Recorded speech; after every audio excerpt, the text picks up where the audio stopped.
मछली माँ ने इंसान बच्चे को जन्म दिया। रामू एक मछुआरा है। वो हर रोज नदी में आकर मछलियाँ पकड़ता है और बाजार में बेचकर उससे अपना घर का गुजारा करता है। आज भी वो हर रोज की भांति मछलियाँ पकड़ने के लिए नदी में आया हुआ था। अरे अभी तक एक भी मछली नहीं आया हाथ।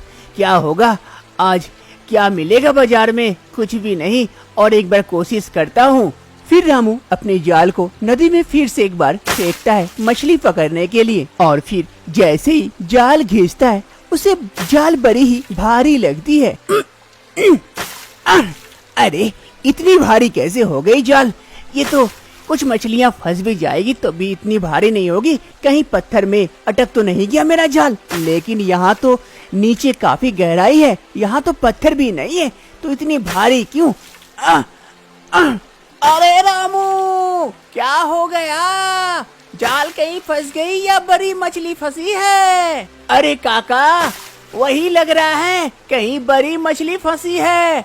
बड़ी भारी लग रही है जाल। रामू जाल को उठाने के लिए काफी मेहनत करता है। बड़ी ही मुश्किल से वो जाल को धीरे धीरे ऊपर लाता है तो देखता है एक बड़ी सी मछली उसके जाल में फंसी हुई है। ये देखकर रामू काफी खुश हो जाता है। अरे इतनी बड़ी मछली, आज तो मेरा बल्ले बल्ले हो गया। आज तो खूब सारा पैसा कमाऊंगा। इसे बाजार में बेच के जल्दी लेके जाता हूँ। फिर रामू अपने नाव को किनारे की ओर लेके जाता है और उस मछली को नीचे उतारता है। अरे रामू, तेरा तो किस्मत खुल गया। इतनी बड़ी मछली जो फंस गई। अरे हाँ, किस्मत तो खुल गई, लेकिन इतनी बड़ी मछली को लेके कैसे जाऊंगा? फिर रामू उस मछली को कंधे पे उठाता है और घर की ओर निकल पड़ता है। रामू उस मछली को लेकर घर के पास आ जाता है। घर के दरवाजे से घुसते ही रामू आवाज लगाता है अपनी बीबी को। अरे तुलसी, तुलसी कहाँ हो? जल्दी आओ, देखो देखो क्या हुआ है। रामू की पत्नी तुलसी जल्दी जल्दी से कमरे से बाहर आती है और देखती है रामू एक बड़ा सा मछली पकड़ के लेके आया है। अरे रामू, इतनी बड़ी मछली कहाँ से मिली आपको? अरे वहीं से जहाँ से हर रोज लेके आता हूँ।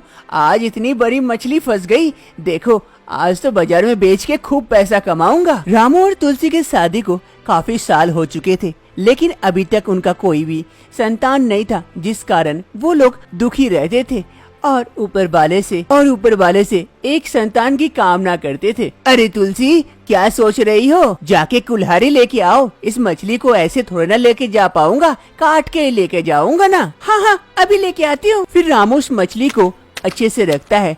तभी तुलसी एक बड़ा सा कुल्हाड़ी लेके आती है। ये लीजिए कुल्हाड़ी। फिर रामू कुल्हाड़ी लेता है और मछली को काटने के लिए उस पर वार करता है। लेकिन जैसे ही वार करता है एक आवाज सुनाई देती है। अरे तुलसी, ये कैसी आवाज थी? वो तो मुझे भी सुनाई दी, लेकिन समझ नहीं आ रहा है। रामू मछली को काटने के लिए फिर से वार करता है।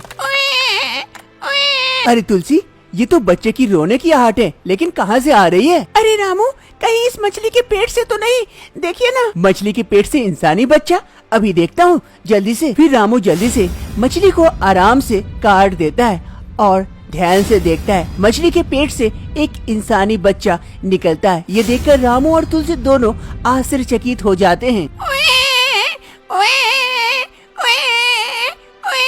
अरे तुलसी, ये तो सच में इंसानी बच्चा है। मछली माँ ने इंसान बच्चे को जन्म दिया। अरे नहीं जी, ये तो माँ दुर्गा की कृपा है। हमारा कोई संतान नहीं है ना, इसीलिए माँ दुर्गा ने हमारे पास संतान भेज दी। देखिए ना। तुलसी उस बच्चे को जल्दी से गोदी में उठा लेती है। आखिर इस मछली के पेट से इंसानी बच्चा कैसे हो सकता है? एक मछली इंसान के बच्चे को कैसे जन्म दे सकती है? आखिर कहाँ से आया मछली के पेट में ये बच्चा? जानने के लिए कुछ महीने पहले चलते हैं। ये है मधु, जो घर के बाहर झाड़ू लगा रही होती है। मधु प्रेग्नेंट थी, जिस कारण वो अच्छे से काम नहीं कर पा रही थी, थक जा रही थी जल्दी। अरे मैं इतनी जल्दी थक गई, अभी तो बहुत सारा काम बाकी है। तभी वहाँ पर मधु की सास शीला देवी आ पहुँचती है। अरे बहू, बहू, अभी तक तेरा झाड़ू लगाना नहीं हुआ। घर के इतने सारे काम बाकी हैं और ये लड़की है कि तब से झाड़ू लगा जा रही है। अरे माँ जी, क्या करूँ? प्रेग्नेंट हूँ ना, जल्दी थक जा रही हूँ। अरे लगता है तू ही प्रेग्नेंट है। हम लोग तो ऐसे ही बच्चा पेट से आ गया हम लोगों का। तभी घर के अंदर से मधु के पति हेमंत आवाज लगाते हैं। अरे माँ, मधु कहाँ हो? घर में पानी भी नहीं है, बड़ी जोर की प्यास लगी है। अरे बेटा, आई आई। अरे ये कुलक्खनी काम चोर कहीं की पानी भी लाके नहीं रखती है, क्या करूं? अरे बहू जल्दी जा, मटके लेके जल्दी से पानी लेके आ, बेटे को प्यास लगी है। लेकिन माँ जी ये झाड़ू तो लगा लूं और थोड़ा सा बाकी है। झाड़ू बाद में लगाएगी, ये ले मटका पकड़ और जल्दी जा, जल्दी से दौड़ के आ। फिर मधु झाड़ू वहीं रख देती है और मटका लेके पानी लाने के लिए चली जाती है। कुछ समय बीतता है, मधु थोड़ी सी थक जाती है, इसीलिए काफी देर हो जाती है पानी लाने के लिए। पानी लेके जैसे घर के अंदर घुसती है, उसका पति घर से बाहर निकलता है। अरे कामचोर कहीं की, अभी पानी लेके आ रही है, मैं प्यास से मर रहा था, तब तक कहाँ गई थी? तभी मधु का पति एक जोरदार तमाचा मार देता है मधु को। मधु को तमाचा लगते ही मधु वहीं पर गिर पड़ती है और मटका भी फूट जाता है। पेट में दर्द होने लगा। अब मर यहीं पर, नौटंकी बाज कहेगी, नौटंकी कर रही है। मधु का पति वहाँ से चला जाता है। मधु दर्द से छटपट कर रही थी। इस घर मधु को प्यार करने वाला कोई नहीं था। यहाँ पर उसका पति और उसकी सास दोनों मधु पर काफी अत्याचार करते थे और घर का सारा काम करवाते थे। ऐसे ही कुछ दिन बीत जाते हैं। एक रोज मधु को लेबर पेन उठा था, वो दर्द से काफी छटपट कर रही थी। माँ जी, काफी तकलीफ हो रही है। मधु की सास वहीं खटिया पर बैठी हुई थी। अरे बच्चा पैदा करना होगा तो तकलीफ तो होगी, सबको होती है, इसमें बड़ी बात क्या है? जल्दी जल्दी से पैदा कर, फिर बहुत सारे काम भी है घर के, वो भी तो करने हैं। मैं करूँगी क्या काम तुम्हारे बदले? मधु को इधर काफी तकलीफ हो रही थी। उसकी सास बैठ के मधु को देख रही थी, लेकिन उसकी कोई भी मदद नहीं कर रही थी। फिर कुछ समय बाद मधु एक बच्चे को जन्म देती है। बच्चा होते ही सास जल्दी से देखने आती है कि लड़का हुआ है या लड़की। अरे ये लड़का है या लड़की? अरे ये लड़की हुई है। अरे करम जली कहीं की, एक लड़का भी पैदा नहीं कर सकती। ची, इस घर में और एक बोझ थमा के जा रही है। हाँ, मैं तो इस बोझ को घर से निकाल के रहूंगी। फिर मधु की सास उस बच्चे को गोदी उठा लेती है और घर से बाहर की ओर जाने लगती है। तभी इधर मधु, अरे माँ जी कहाँ लेके जा रहे मेरे बच्चे को? माँ जी रुक जाइए, माँ जी रुक जाइए। मधु भी उसकी सास के पीछे पीछे जाती है। मधु की सास मधु की कोई बात नहीं सुनती है और उस बच्चे को लेकर आगे बढ़ते रहती है। एक नदी किनारे पहुंच जाती है। मधु भी पीछे पीछे अपने सास के वहां पहुंचती है। अरे माँ जी ये क्या कर रहे?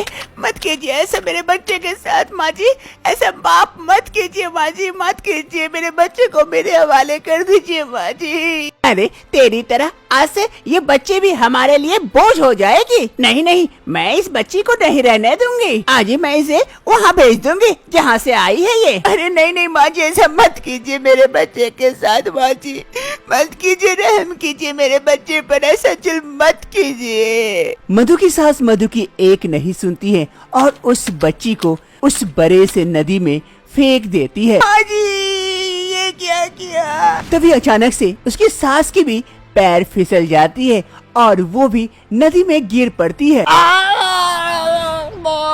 अरे ये क्या हो गया मेरे बच्चे? बाजी क्या किया? सुनिए तो। मधु की सास पानी की धार के साथ बह जाती है और वो बच्ची भी पानी में गिर पड़ी थी, वो भी बह रही थी। तभी एक बड़ा सा मछली आता है, उस बच्ची को देखकर जल्दी से जाता है और अपने मुंह में ले लेता है और निगल लेता है। और मधु ऊपर से पानी की तरफ देखती है और सिर्फ अपने ही किस्मत को कोसती हुई रोते रहती है। ऐसे ही 10 साल बीत जाते हैं। अरे मछली ले लो, मछली ताजी ताजी मछलियाँ हैं, ले लो। अरे बेटी लाली, अभी तक मछली बिका कि नहीं? हाँ पापा कुछ बिके हैं, अभी इतने सारे बाकी हैं, बिक जाएंगे शाम तक। चलो अच्छा, ये लो खाना, ये खाना खा लेना, मैं थोड़ा सा आ रहा हूँ मार्केट से। ठीक है पापा। अरे अशोक काका, क्या हाल चाल है? आज बाजार कैसा है? अरे ठीक ही चल रहा है बेटा। ये कहते हुए रामू वहाँ से चला जाता है और इधर लाली मछलियाँ बेचने लगती है। लाली मछलियाँ बेच रही थी, तभी वहाँ पर एक औरत आती है। कहिए आपको कौन सी मछली दूँ? अरे बेटी मुझे मछली नहीं, बड़ी भूख लगी है, भूख लगी है, खाने के लिए दे दो कुछ बेटी, 2 दिनों से कुछ नहीं खाई हूँ। लाली को उस औरत की बातों पर दया आ जाती है। लाली जल्दी से अपना टिफिन निकाल कर लेके आती है। ये लीजिए काकी, ये एक टिफिन खा लीजिए मेरा। अरे नहीं बेटी, तुम्हारा टिफिन अगर मैं खा गई तो तुम क्या खाओगी? वैसे भी आज मुझे भूख नहीं है, आप ही खा लो। अच्छा अच्छा बेटा, मैं यहीं बैठ के खा लेती हूँ। फिर वो औरत वहीं बगल में बैठकर लाली का टिफिन खाने लगती है। तभी वहाँ पर रामू आ जाता है। अरे लाली, खाना खत्म की कि नहीं? हाँ वो पापा। लाली रामू की बात सुन थोड़ा सा घबरा जाती है। रामू को डाउट होने लगता है, जरूर कुछ गड़बड़ी है। वो इधर उधर देखता है तो उसे दिखाई देता है कि सामने एक औरत बैठकर लाली की टिफिन खा रही है। अरे लाली, वो कौन औरत है और उसे तुमने अपना टिफिन क्यों दे दिया? अरे पापा, वो भूखी थी, 2 दिनों से कुछ नहीं खाई थी, मुझे दया आ गई तो मैंने उसे अपना टिफिन दे दिया। चलो अच्छा किया, मैं अभी बात करता हूँ उससे। अरे बहन जी, आप कहाँ से हैं, क्या करते हैं और अचानक इधर? आपको तो पहले कभी नहीं देखा यहाँ। अरे क्या करूँ साहब, भूख के मारे यहाँ लेके आ गई। भूख के मारे इधर उधर भटकते रहती हूँ, जहाँ खाना मिल जाए वही रह जाती हूँ, वही घर हो जाता है। रामू को भी उस औरत की बातें सुनकर काफी दया आती है। अरे तो आप कोई काम क्यों नहीं कर लेते? अरे साहब, इस भिखारी को कौन काम देगा? अरे मैं दूंगा, आप कल से मेरे दुकान में बैठना, मेरी दुकान में मछलियाँ बेचना, इससे आपको खाना भी मिल जाएगा। लेकिन साहब, रहूंगी कहाँ मैं? रामू कुछ देर सोचता है, फिर कहता है, एक काम करना, आप हमारे साथ ही रह जाना, तब तो ठीक है ना। हमारी बीबी की थोड़ी सी मदद भी कर देना और आप वहाँ भी रह जाना और दिन में दुकान में रह जाना। अरे साहब, आप तो मेरे लिए भगवान से कम नहीं है। शाम का वक्त हो रहा था। रामू और लाली वापस घर लौटते हैं, लेकिन साथ में उस औरत को भी घर लेके आते हैं। अरे तुलसी, तुलसी, तुलसी कमरे से बाहर आती है। आकर उस औरत को देखकर थोड़ी सी आश्चर्य हो जाती है। अरे रामू, ये औरत कौन है? फिर रामू तुलसी को सारी कहानी बताता है उस औरत के बारे में, किस तरह से ये औरत बेसहारा थी और रामू ने उसे सहारा दिया। ये सुनकर तुलसी भी काफी खुश होती है। अरे दीदी, आइए आइए, घर के अंदर आइए। आज से समझिए ये भी घर आपका ही है। आप लोगों पर ऊपर वाला कृपा बनाए रखे। आप जैसे इंसान यहाँ मिलते कहाँ है इस दुनिया में, जो आपने एक बेसहारा को सहारा दिया, इतना सब कुछ दिया। अरे दीदी, ऊपर वाला ने हमें इतनी खुशी दी तो हम उसकी खुशी थोड़ी सी आपके साथ नहीं बांट सकते?